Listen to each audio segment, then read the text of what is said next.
Hello, everyone. Welcome to our research highlight for November 2025. My name is Claire McLean. I'm a physical therapist. I specialize working with people who have Parkinson's. And for over a year now, we've been focusing on a study or paper each month, talking about it. I find them very motivating, very educational, and I hope you all do too. So this month, I'm going to share my screen. We are covering this article, which is titled Advice to People with Parkinson's in My Clinic, Get a Cardiopulmonary Exercise Test, written by multiple authors, including Daniel Korkos, who is a big researcher in the world of Parkinson's and exercise, and people from his lab. So this is one of the articles that is available free full text. You can take the title of the article and just put it into Google. Advice to people with Parkinson's in my clinic, get a cardiopulmonary exercise test. Then it pops right up here from the NIH. Then you can read here. There actually, it doesn't look like it has the full article right there. Best to do is to go here to Sage Journal's open access full text. And here we have the full article. And if you want to, you can download the PDF. You can share the link for this with friends, family, support group, doctors, your neurologist, primary care, cardiopulmonary or cardiologist. Share this article. It's great information for them to know. You can print it out, read it, highlight it, make notes, take it in to see those doctors. This is really good information to share. I'm going to share the actual PDF that I've downloaded because I highlighted some things. So it's always good to read the abstract and get an idea of what this paper is going to be about. So abstract, aerobic cardiopulmonary exercise training improves fitness and limits the progression of motor signs in Parkinson's disease. Individualized development of exercise prescription relies upon accurately measured peak heart rate. Cardiopulmonary exercise testing, CPET, is the only methodology to objectively confirm an individual's peak heart rate. This test is important in individuals who may have autonomic dysfunction, which may manifest as chronotropic incompetence. And typically how autonomic dysfunction presents is that heart rates don't elevate as much as expected when someone is exercising, but some people actually do have an exaggerated response as well, and their heart rate goes higher than what is expected. Without the CPET cardiopulmonary exercise test confirmation of maximal effort, there is no way of knowing whether exercise prescription in those with chronotropic incompetence is accurate. CPET also provides information regarding cardiorespiratory fitness, which can motivate patients to exercise to prolong health. Plain language summary, because they really are hoping to reach people who are living with Parkinson's, their family and friends, to understand this information. Aerobic exercise training has been shown to be an important part of the overall treatment plan for Parkinson's disease. It is important to develop an exercise training plan based on an individual's abilities and personal response to exercise to ensure that the plan is safe, feasible, and effective. The best way to measure somebody's response to exercise is through a cardiopulmonary exercise test, which confirms maximal effort and provides the highest level of confidence in the resulting exercise plan. The test has added benefit of measuring fitness, which can help guide discussions and motivate those with Parkinson's disease to work towards maintaining health across the lifespan. This paper outlines important considerations for cardiopulmonary exercise testing and provides key reminders regarding the test itself, as well as how to use these data to guide exercise in Parkinson's disease. So we scroll down. I highly recommend reading the introduction, but I'm not going to read the entire article because then this would be a very long video. I'm trying to make it be as efficient as possible, but I do highly recommend downloading, printing, and reading the whole article. I talk about how in the introduction, participation in aerobic exercise, especially at vigorous intensity, requires confidence in the assessment of peak heart rate during exercise testing, which allows the development of individualized exercise prescriptions. We and others have shown that a subset of people with Parkinson's have a blunted heart rate response to maximal exercise, also known as chronotropic incompetence. So this is super important for any of you who are trying to do aerobic exercise and push yourself really hard. You may feel like, yeah, that's going well. I'm pushing myself. My heart rate's getting into the zone it's estimated to if you're using some type of app and using a heart rate monitor. But we also have a lot of people who are like, I'm working really hard and my heart rate's not going that high. And they're frustrated by that, maybe worried that they're not going to benefit from the exercise as much, but they really don't feel like they can push any higher. So, what we recommend is measuring and using an estimate. That's a good place to start. When someone's heart rate isn't elevating quite as much, but they're working really hard, for one, we just say you don't need to stress too much because you are likely benefiting from it. So we don't want your pursuit of good exercise to cause more stress in your life. We want it to help you feel better. So using RPE, rate of perceived exertion, can be a way to kind of make sure that you're working hard when you're doing exercise. And also sometimes it takes time to be able to push yourself to get your heart rate up. It's not something that someone can just decide one day I'm going to exercise at a high intensity and the next day get to 85% of heart rate max. Your body really physiologically is not prepared to do that kind of work. And you likely you may not be able to do it, or you might do it, but feel bad during or afterwards. And that's also not helpful for exercise.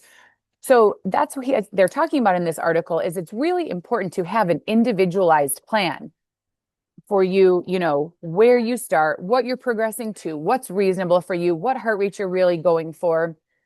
And do you have any of these autonomic changes that may influence how your heart rate responds to exercise? So for some of our members, they may not be getting their heart rate up, maybe because they need to just keep with it and that they're going to improve in their fitness levels over time. And they, at a certain point, will be able to push themselves and elevate their heart rate. Or for some people, it may be that their autonomic nervous system is not going to allow for that elevated heart rate, and their actual max heart rate is lower than what the estimate is. And in that case, a test like this would help them know what their true max is so that the percentages can be based off that. And then they can start really feeling better about the exercise they're doing, knowing that it is at the right level. So hopefully that makes sense. So really just if we're using certain numbers to base our exercise intensity off of, the more accurate those numbers are, the better. So they talk more in the introduction. They talk about the importance of cardiorespiratory fitness. It's a component of physical fitness and refers to an individual's ability to utilize oxygen to support physical activity and exercise. Lots more data here or more information. Importantly, data suggests that individuals with Parkinson's may experience a greater risk for cardiovascular events, including acute myocardial infarction and stroke. So heart attack and stroke. So cardiovascular fitness is extremely important for everyone. And there's data that says that people with Parkinson's may even be at increased risk of these other cardiovascular events. So again, there's just even more reason why this type of exercise is really helpful and important. So you can be healthier with regards to Parkinson's and decrease your risk of experiencing other health conditions as well. And then section of effects of heart rate guided aerobic exercise training on cardiorespiratory fitness and PD-specific clinical outcomes of interest. Aerobic exercise intensity can be dosed based on submaximal percentages of measured peak heart rate, peak oxygen consumption, power, and subjective markers of effort during exercise, the talk test, or specific ratings of perceived exertion. That's the RPE.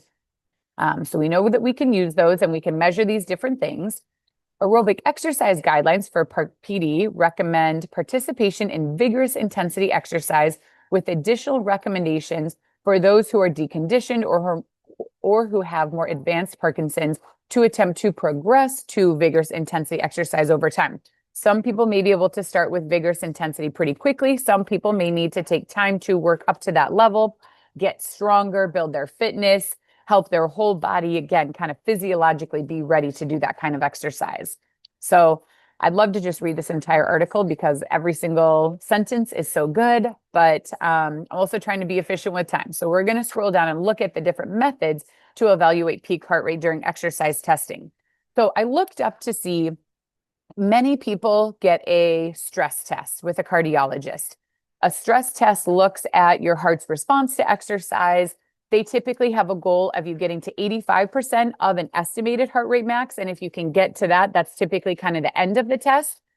So You're not necessarily establishing a true max heart rate, knowing how that 85%, if someone achieves that, how that relates to what their true max heart rate is not something that's not what a stress test is for. So we do get some information. Someone may not get anywhere near the 85% heart rate max, but we don't really know what that means. We don't know if that means that they do have autonomic dysfunction and their heart rate isn't able to elevate, or if they just have low fitness levels and they're not able to put in the effort to push themselves to get to a higher level. So a stress test is really for something different and does not give the same information as a cardiovascular or cardiopulmonary exercise test. If you've had a stress test, it still would be interesting to see, did you get to 85% heart rate max? What was the max heart rate during the test? That would still be interesting information to see, but it is different than this test. So here they talk about kind of the three main ways to determine peak heart rate. So the maximal cardiopulmonary exercise testing, what they're recommending as kind of the gold standard, the description is measurement of the highest heart rate achieved during a progressive exercise test, typically performed on a treadmill or a bike, cycle ergometer stationary bike. There's an additional incorporation of expired gases. So you're wearing a mask and it's testing what you're exhaling. So those expired gases during the exercise test confirm maximal effort. So when we're exercising at our highest level, how we're breathing in and out, there's a specific ratio for it. And so the only way you can test that is if you're wearing the mask. So most stress tests are looking more at heart rhythms with the EKG and are not necessarily measuring this. Benefits is objective confirmation of maximal effort via analysis of respiratory exchange ratio, direct measurement of cardiorespiratory fitness, a health marker with robust health and wellness implications. The drawbacks, the equipment is expensive and requires routine maintenance, requires specialized training to perform this testing. Equipment such as the mouthpiece or face mask may be uncomfortable for some individuals, requires careful calibration and routine maintenance. So, I kind of wondered, is this something that we could do here ourselves? And I don't know that we could, having this equipment and the training and be able to do this on a regular basis. I don't think is very feasible for us. What I'm looking for is where in our area could do this type of testing, because this is a part of all the testing that they're doing. So I'm looking for someone in the area to try and find a place that we can refer people to go to. Maximal exercise testing. This, I believe, is more like a stress test. So measurement of the highest heart rate achieved during a progressive exercise test, typically performed on the treadmill or bike. So it's not looking at the gases, it's just exercise and measuring heart beat and rhythms. Less specialized training to perform when compared to cardiopulmonary exercise testing, less expensive and potentially more comfortable than the cardiopulmonary exercise testing due to less equipment required. Test endpoint is determined by the patient's subjective reporting of effort.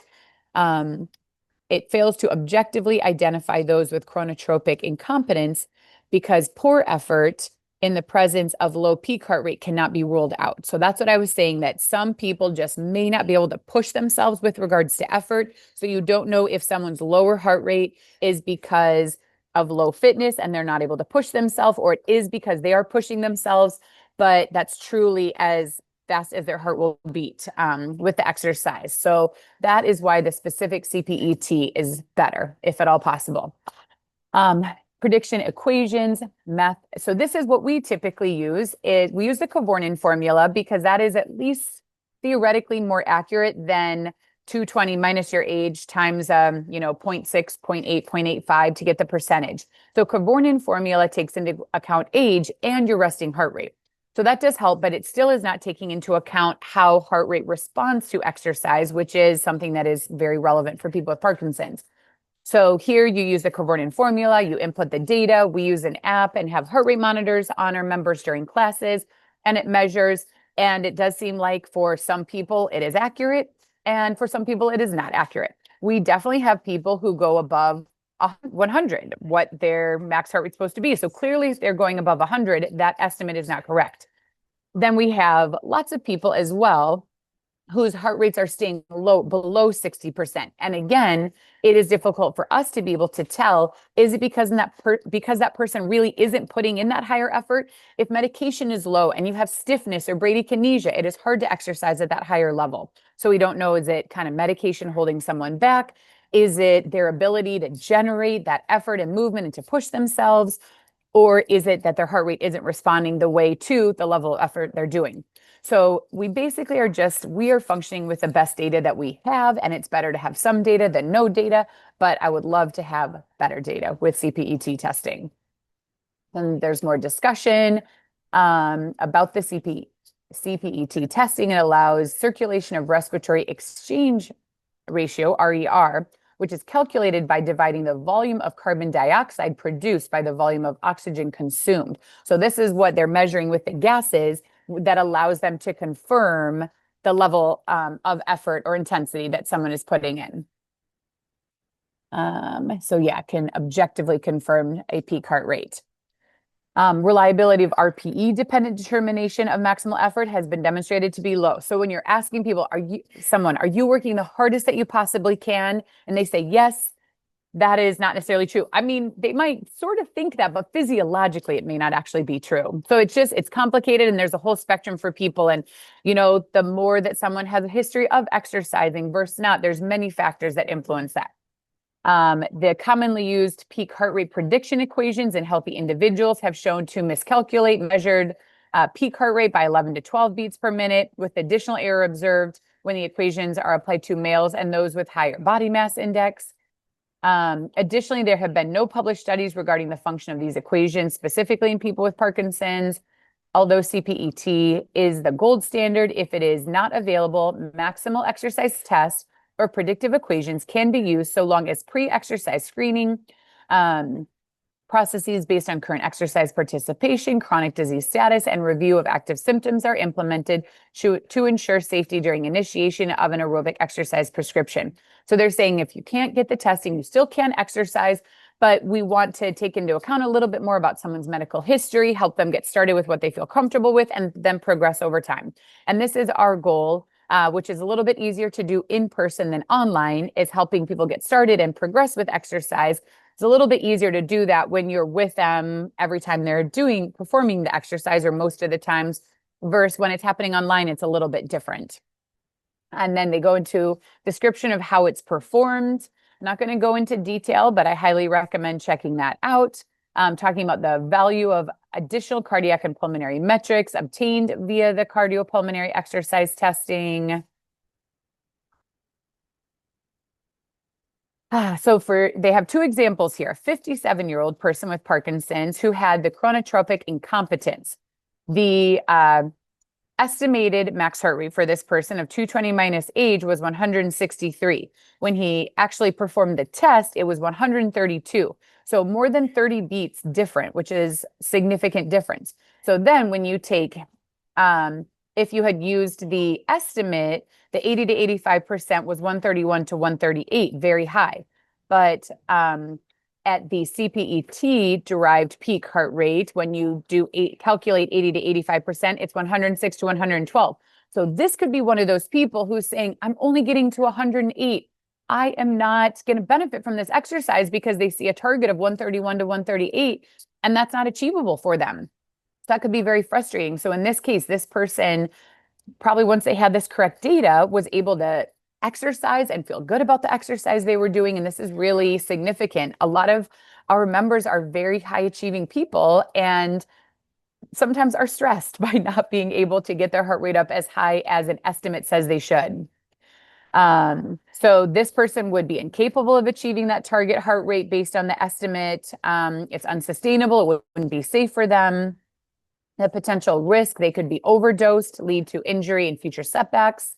And the prescribed heart rate zone would be 19 to 25 beats per minute above appropriate levels. That's not good. This person, 70-year-old with Parkinson's, actually had an exaggerated chronotropic response. And remember, I told you, we have some people where the estimate, whatever the beats per minute is, they're going over 100%. So obviously the 100% is not correct. Otherwise, they wouldn't be able to go over it. So this person, the estimate was 150, but they actually go to 160.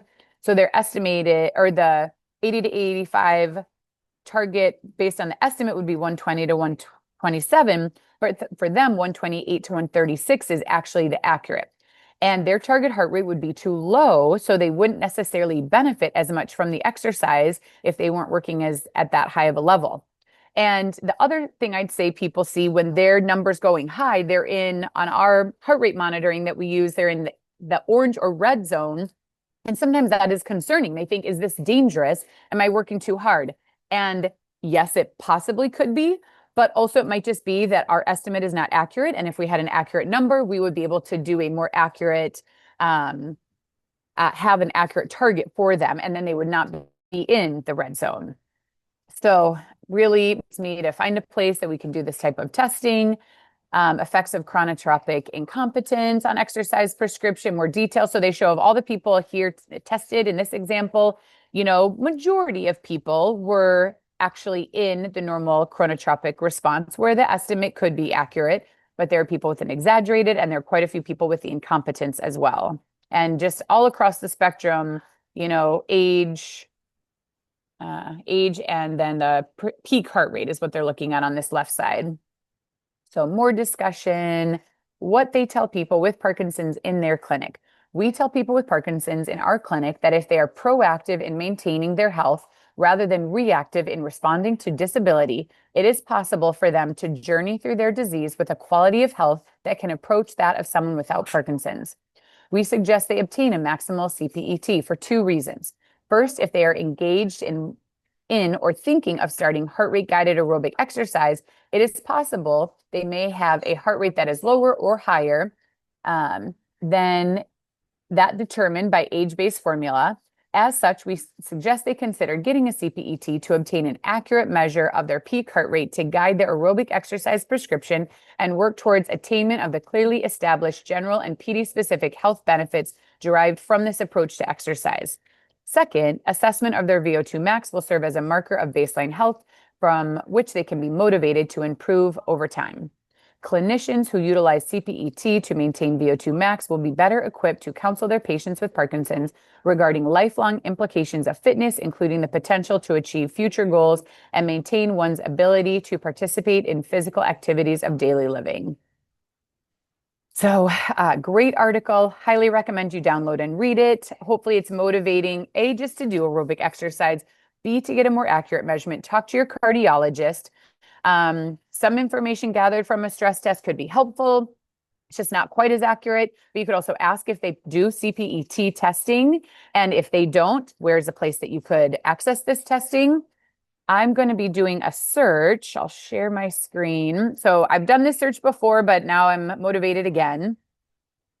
So if we look up for us, cardiopulmonary exercise test, Orange County, California. So basically, I'm going to be looking up Heart and Vascular Institutes and contacting them to find out if they do, no, that's not what I want. To find out if they do this specific type of testing. Memorial Care is really close to us. That would be great if they did it.